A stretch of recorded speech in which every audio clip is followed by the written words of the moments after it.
అందరికీ నమస్కారం అండి. ఈరోజు మనం అత్తలూరి విజయలక్ష్మి గారు రచించిన గుండెలోని వాన అనే ఓ చక్కటి కథను విందాం. ఇక కథలోకి వెళ్దాం. సుశీలమ్మ, రాత్రి మా అబ్బాయి ఆలస్యంగా ఇంటికొచ్చాడు. అప్పుడు చూస్తే మీ ఇంటి కిటికీ తలుపు తెరిచుందిట. అదేంటమ్మా, ఒక్కదానివే ఉంటావు, అలా తెరిచి పడుకుంటే ఎలా? పెరట్లో బట్టలారేస్తున్న సుశీలని ప్రహరీ గోడ దగ్గర నిలబడి అడిగింది పక్కింటి విశాలాక్షి. సుశీల నవ్వింది. నాకేం భయం విశాల, నా వయసు 65. ఈ 2 గదుల ఇల్లు తప్ప నగలు, నాణ్యాలు, ఆస్తులు నాకే ఉన్నాయి? ఎవరు ఏం చేస్తారు? ఈ రోజుల్లో ఏదీ నమ్మలేము, ఎవరినీ నమ్మలేము. ఎందుకైనా మంచిది, జాగ్రత్తగా ఉండు.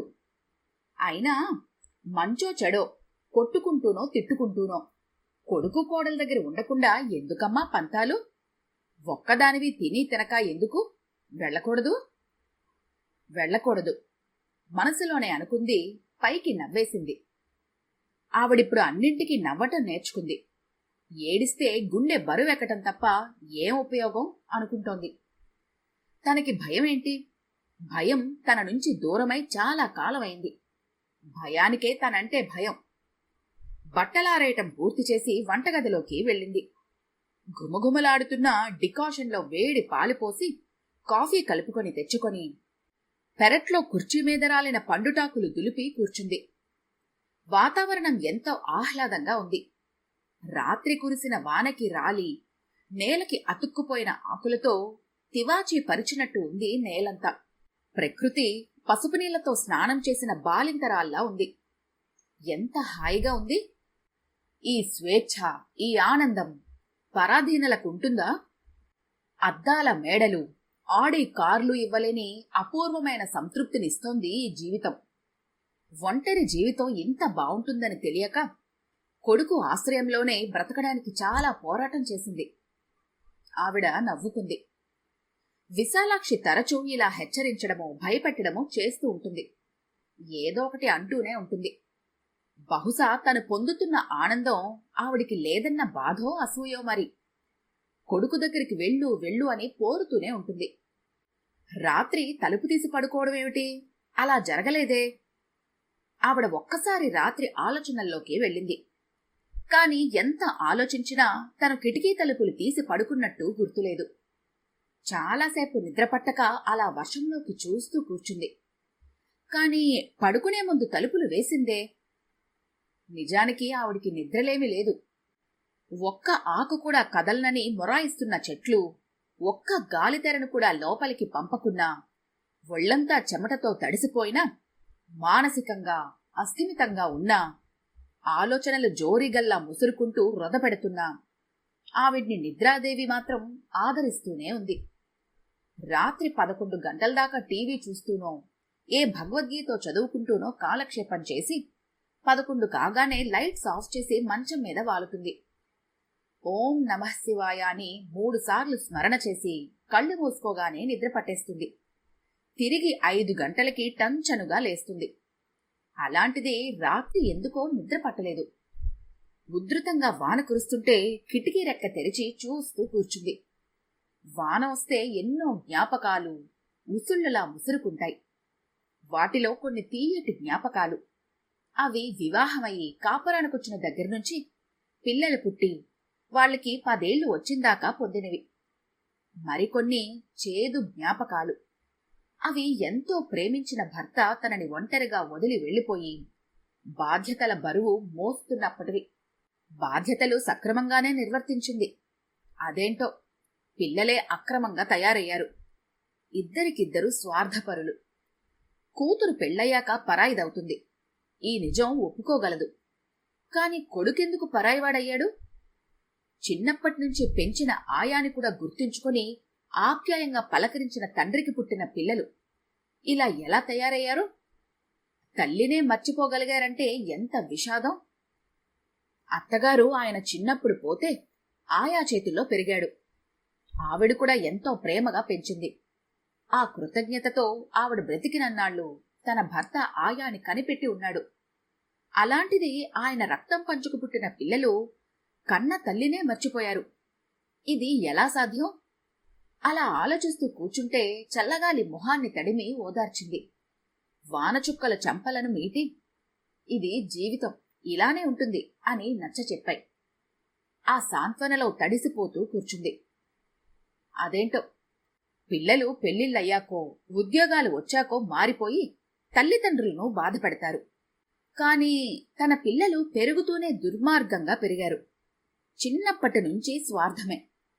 అంత స్వార్థం తనకీ లేదు, ఆయనకీ లేదు. వీళ్లకెలా వచ్చింది? ఇందులో తప్పెవరిది? తనదా, ఆయనదా? ఆయన ఎంత ప్రేమించేవారు పిల్లల్ని. వాళ్ళు ఏదడిగినా లేదు కాదు అనలేదు. వీళ్లే ప్రతి విషయంలో దురాశకు పోయి తండ్రిని ఎంత మాట పడితే అంత మాట అనేలా తయారయ్యారు. ఆ బాధ తట్టుకోలేకనేమో ఆయన గుండె చాలా త్వరగా ఆగిపోయింది. అప్పటినుంచి తన గుండెలో తడ ఆరిపోయింది. ఆలోచనలు వదిలించుకొని ఖాళీ అయిన కాఫీ కప్పు తీసుకుని వంటగదిలోకి వెళ్లి వంటకి ఉపక్రమించింది. సాయంత్రం విశాలాక్షి ఇంట్లోకి వచ్చింది. ఇవాళ రాత్రి మళ్లీ వానుందిట, వార్తల్లో చెప్పారు. అన్నట్టు నీ కోడలికి ఆరోగ్యం బాగాలేదట. నీ కొడుకొక్కడే ఇబ్బంది పడుతున్నట్ట. వంట మనిషి కూడా మానేసిందిట. మరో మనిషి దొరకలేదట. పిల్లల్ని స్కూల్లో దింపడం, భార్యకి మందులు ఇవ్వటం, వంట చేసుకోవటం, ఆఫీస్ పని చేసుకోవటం చాలా కష్టంగా ఉందని మా అబ్బాయితో చెప్పాట. పాపం పిల్లాడు ఎంత ఇబ్బంది పడుతున్నాడో. వెళ్ళొచ్చు కదమ్మా, మరీ ఇంత పంతమేమిటి నీకు?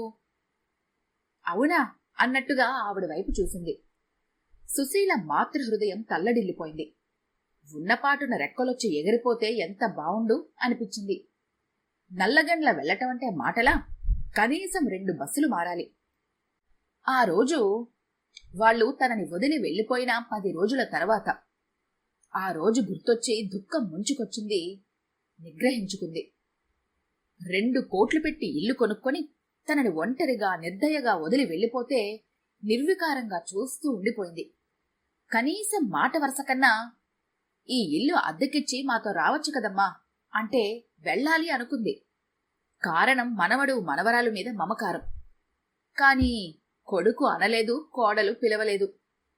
అయినా నా పిల్లలే కదా అని పిలిచేదేమిటి అనుకొని 10 రోజులు గడవగానే పిల్లల్ని చూడాలని 30 మైళ్లు 2 బస్సులు మారి వెళ్లి బలవంతంగా వాళ్లకి ఇష్టం లేకపోయినా అక్కడే 2 రోజులుండి పుట్టెడు దుఃఖాన్ని వెంట పెట్టుకుని వచ్చింది.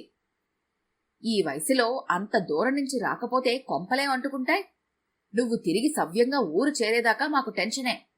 ఇంకెప్పుడూ రాకు, నాకు వీలైనప్పుడు నేనే వస్తాలే పిల్లల్ని తీసుకొని అంటున్న కొడుకు మాటలకి నిర్ఘాంతపోయింది. తరువాత వాళ్ల వైపు పరుగులు పెట్టే మనసుని బలవంతంగా నిగ్రహించుకుంది. కొంతకాలం ఇల్లంతా శూన్యం ఆవరించి దుఃఖం వచ్చేది. ఇప్పుడు అలవాటయింది. ఇదంతా జరిగి 2 ఏళ్లు కావస్తోంది. రావడానికి కొడుక్కి వీలు కాలేదు. ఆవిడికి కళ్లల్లో నీళ్లు రాలేదు. అంతే, ఎడారిలో నీళ్లుండవు. మమతలు బంధాలు లేని గుండెల్లో తడి ఉండదు. సుశీల ఇప్పుడు సున్నితమైన తల్లి మనసుని కోల్పోయింది. ఆమె గుండె రాటుదేలింది. దేనికి భయం లేదు, కంగారు లేదు. అన్ని పనులు కూల్గా చేసుకుంటోంది. ఇది వరకు చెక్కు మీద సంతకం చేయటం తప్ప ఇంకొకటి తెలీదు. ఇప్పుడు సేవింగ్స్ అకౌంట్కి, కరెంట్ అకౌంట్స్కి, ఫిక్స్డ్ డిపాజిట్కి తేడా తెలుసు. ఇది వరకు తనకి పెన్షన్ ఎంతొస్తుందో కూడా తెలిసేది కాదు. ఇప్పుడు పైసా దగ్గర్నుంచి లెక్క తెలుసు. తన దగ్గర భర్త వదిలిపెట్టిపోయిన 20 లక్షల్లో కొడుకు అడిగినప్పుడల్లా చెక్కు మీద సంతకం పెట్టగా 5 లక్షలు మిగిలితే ఆవిడే ఎఫ్డి చేసుకుంది. తనకొచ్చే ఫ్యామిలీ పెన్షన్తో సుఖంగా నిశ్చింతగా ఉంటుంది. ఇప్పుడా ప్రశాంతత మీద పిడుగు వేసింది విశాలాక్షి. వెళ్ళాలా? తాను అనవసరంగా పంతాలకు పోతోందా? వాళ్ళెవరు? కన్న కొడుకు, మనవడు, మనవరాలు. కోడలు పరాయి పిల్లైనా తన ఇంటికొచ్చాక తన పిల్లే అనుకొని ప్రేమగా చూసుకుంది. ఆ ప్రేమను ఆ పిల్ల నిలుపుకోలేదు. తనని ఇంట్లో ఒక పనికిరాని వస్తువుగా చూసింది. అవమానించింది, విసుక్కుంది. తన అవసరం వాళ్ళకి లేదని మాటలతో చేతలతో తేట తెల్లం చేసింది. చిన్నపిల్ల ఏదో తెలివి తక్కువగా ప్రవర్తించింది. తను పెద్దది. ఆ పిల్లతో సమానంగా ప్రవర్తిస్తే ఇంకా ఈ పెద్దతనానికి అర్థం ఏముంది? వాళ్ళు ఎన్ని ఇబ్బందులు పడుతుంటే ఇక్కడ తను ప్రశాంతంగా ఎలా ఉండగలుగుతోంది? ఘర్షణ, ఘర్షణ, మమకారానికి ఆత్మాభిమానానికి మధ్య ఘర్షణ. విశాలాక్షి ప్రశాంతంగా ఉన్న గుండెల్లో అలజడి రేపి వెళ్ళిపోయింది. సుశీల మనసు ఊయల ఊగుతోంది. వెళ్ళనా వద్దా? మనిషన్నాక ఏమాత్రం జ్వరం రాదా? దానికోసం నువ్వు అంత దూరం నుంచి రావటం ఎందుకు? ఎవర్రమ్మన్నారు? నిన్నెక్కడ చూసుకునే టైము మాకేది? కొడుకు స్వరం చెవుల్లో ప్రతిధ్వనిస్తోంది. విశాలాక్షి చెప్పినట్టే మళ్లీ ఉధృతంగా వాన మొదలైంది. సుశీల కదలకుండా కిటికీ దగ్గరే కూర్చుంది. గుండెల్లో ఆలోచనల వరదలు. జల్లు మొహాన్ని తడిపేసింది. చీరచెంగుతో మొహం తుడుచుకుంది. కరెంటు పోయింది. అంత వాన పడుతున్నా, చల్లగాలి వీస్తున్నా శరీరం లోపల్నుంచి చెమటలొస్తున్నాయి. బయట చీకటి. మధ్య మధ్య మెరుస్తున్న మెరుపుల్లో నిద్రపోతున్న డాబాలు, నదులుగా ప్రవహిస్తున్న రోడ్లు కనిపిస్తున్నాయి. పెద్దగా ఉరిమింది ఎక్కడో. ఆవిడ గుండె గుభేలు మంది. 5 ఏళ్ల మనవరాలు, 7 ఏళ్ల మనవడు నానమ్మా అని గట్టిగా పిలుస్తున్నట్టుగా వినిపించింది. ప్రశాంతంగా కూర్చోలేకపోయింది. గబుక్కన కుర్చీలోంచి లేచి మంచం దగ్గరికి వెళ్లి కాసేపు మంచం మీద అలానే కూర్చొని కళ్ళు మూసుకుంది. పిల్లలకి ఆ తెలుగు పద్యాలు ఎందుకండి? మీ అమ్మ తాతల కాలం నాటి పద్యాలు చెప్తుందే, వాళ్ళకవి ఎందుకు పనికొస్తాయి? నా పిల్లల చదువు నేను చూసుకుంటాను. ఆవిడ్ని ఓ మూల కూర్చొని భాగవతమో రామాయణమో చదువుకోమనండి.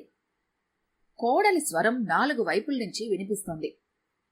మళ్లీ అడిగింది ఆవిడ అంతరాత్మని. వెళ్ళనా వద్దా అని. అంతరాత్మ మాట్లాడలేదు.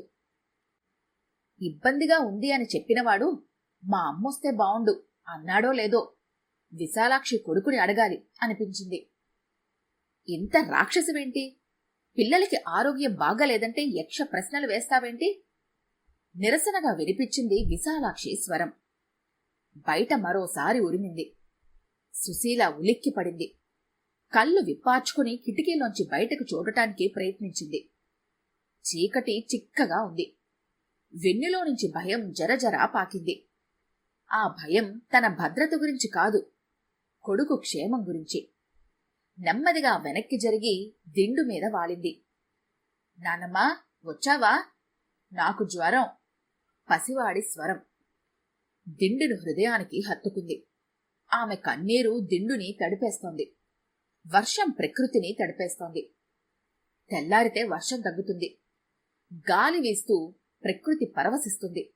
మమతల గాలి తన మనసుని పరవశింపచేస్తుంది.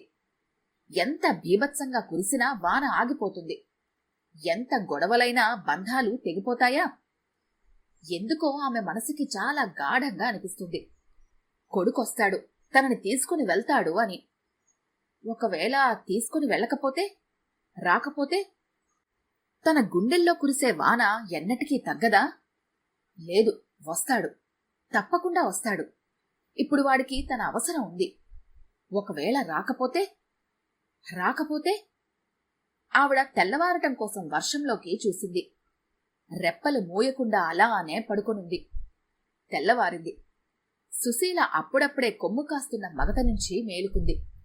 కిటికీలోంచి బయటకి చూసింది. వాన తగ్గిపోయింది. ప్రక్షాళనమైన ప్రకృతి పచ్చగా నవ్వింది. సుశీల గబగబా పనులు మొదలుపెట్టి స్నానం చేసొచ్చి దేవుడి దగ్గర దీపం పెట్టింది. తండ్రి, వెళ్ళమంటావా? ఆత్మాభిమానం చంపుకోమంటావా? అనుబంధాలు తెంచుకోమంటావా? వెంకటేశ్వర స్వామి మందహాసం చేశాడు. బయట కారాగిన శబ్దం. ఆవిడ ఉలిక్కిపడింది. డోర్ తీసిన చప్పుడు. పరిచితమైన అడుగుల సవ్వడి. ఆనందంతో ఒళ్ళు పులకరించింది. వచ్చాడు, నా కొడుకొచ్చాడు. తడబడుతూ వీధి వాకిలివైపు నడిచింది. కారు దిగి లోపలకొచ్చాడు కొడుకు. ఆవిడ కాళ్ళు చేతులు ఉనికాయి. గుండె కొట్టుకుంది. పెదవుల మీద చిరునవ్వు పసిపిల్లలా పాకింది. పవన్ దగ్గరగా వెళ్లి వాత్సల్యంగా పిలిచింది. ఎలా ఉన్నావురా? కన్నీళ్లను అదింపెడుతూ ఆప్యాయంగా అడిగింది. నేను బానే ఉన్నాను. సరితకి ఆరోగ్యం బాగలేదు. వంట మనిషి రావటం లేదు. నాకు చాలా ఇబ్బందిగా ఉంది. నిన్ను తీసుకెళ్లాలని వచ్చాను. నెల రోజులుంటే చాలు. పరిస్థితులు సర్దుకుంటాయి. తరువాత నిన్ను పంపేస్తాను. రెడీ అవ్వు. గుండెల్లో కలుక్కుమంది. నెల రోజుల కోసం తీసుకుని వెళ్లటానికొచ్చాడు. విరక్తితో కూడిన నవ్వు. ఆవిడ నెమ్మదిగా చేతులు విడిపించుకుంది. అమ్మా, ఎలా ఉన్నావు అని అడగలేదు. 2 ఏళ్ల తర్వాత అమ్మని చూసిన ఉద్వేగమూ లేదు. రోజూ కలుసుకుని పలకరించుకుంటున్న ఉదాసీనత. ఇంత నిర్లిప్తంగా, భావరహితంగా ఉండటం వీడికే తెలుసు. ఆవిడికి కోపం రాలేదు. నిర్వేదంగా చూసింది.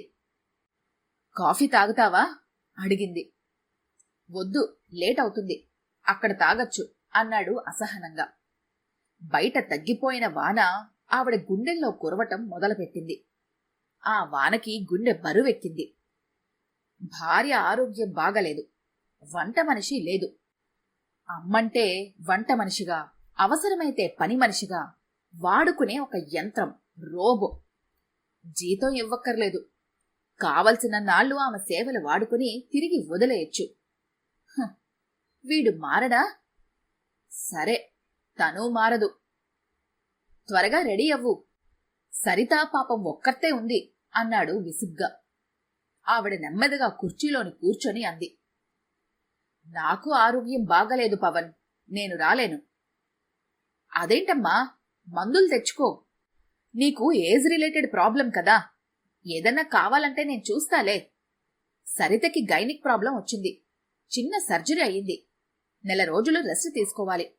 నువ్వు రాకపోతే ఎవరు చూస్తారు? ఆమె తలెత్తి కొడుకు మొహంలోకి సూటిగా చూసింది. దానికేముందిరా, ఆడవాళ్లకు ఈ సమస్యలు మామూలే కదా. ఈ మాత్రానికే నేను అంత దూరం రావటం దేనికి? చురుక్కున చూశాడు పవన్ ఆవిడ వైపు. అంటే రాకూడదని డిసైడ్ అయ్యావా? నేనంత దూరం నుంచి వచ్చింది దేనికి? నువ్వు రానంటే ఎలా? ఎవరు చేస్తారు? నువ్వు వచ్చేటప్పుడు నన్ను అడిగావా? కనీసం నేనిలా వస్తున్నాను, రెడీగా ఉండానైనా చెప్పావా? అయినా ఇంతకాలం నా అవసరం లేకుండానే మీరు హాయిగా బ్రతికారు. ఇప్పుడు మాత్రం దేనికి? వెళ్ళు నాన్న, మీ ఆవిడ్ని నువ్వే చూసుకో. నేను రాలేను. ఎందుకు రావు? ఇది నీ బాధ్యత గట్టిగా అన్నాడు. బాధ్యతలు బంధాలు మర్చిపోయి చాలా కాలం అయిందిలే. వాటి గురించి నా దగ్గర మాట్లాడుకో. నేను ఇలానే హాయిగా ఉన్నాను. నా జీవితం ఇంతకన్నా వేరుగా మారదు. విసురుగా లేచాడు పవన్. నువ్వసలు తల్లివేనా? ఇంత స్వార్థపరురాలవని నేను అస్సలు అనుకోలేదు. నీ సుఖం, నీ ఆనందం మాత్రమే నీకు ముఖ్యం. నా భార్యకి ఆరోగ్యం బాగలేకపోయినా నీకేమీ పట్టదన్నమాట. సరే, ఇలాగే ఉండు. నీకు అక్కర్లేని బంధాలు నాకు మాత్రం ఎందుకు? పెద్ద పెద్ద అడుగులు వేసుకుంటూ విసురుగా వెళ్ళిపోయాడు. అతను వెళ్తున్న వైపు నిర్లిప్తంగా చూస్తూ ఉండిపోయింది సుశీల. అయ్యో అయ్యో సుశీలమ్మ, అంత దూరం నుంచి ఇంత వానలో కొడుకొచ్చి పిలిస్తే వెళ్ళవా? నువ్వే వాడదానివమ్మా? పిట్టగోడ మీద నుంచి కాళ్ళెత్తి చూస్తూ అరిచింది విశాలాక్షి. నా గుండెల్లో కురుస్తున్న వాన ఇంకా తగ్గలేదు విశాలమ్మ అంది సుశీల రెప్పలు దాటి రాకుండా కన్నీళ్లను మింగేస్తూ. ఈ కథ గనుక మీకు నచ్చినట్లయితే లైక్ చేయండి, షేర్ చేయండి. మరిన్ని ఇంట్రెస్టింగ్ కథల కోసం మా ఛానల్ని తప్పకుండా సబ్స్క్రైబ్ చేసుకోండి.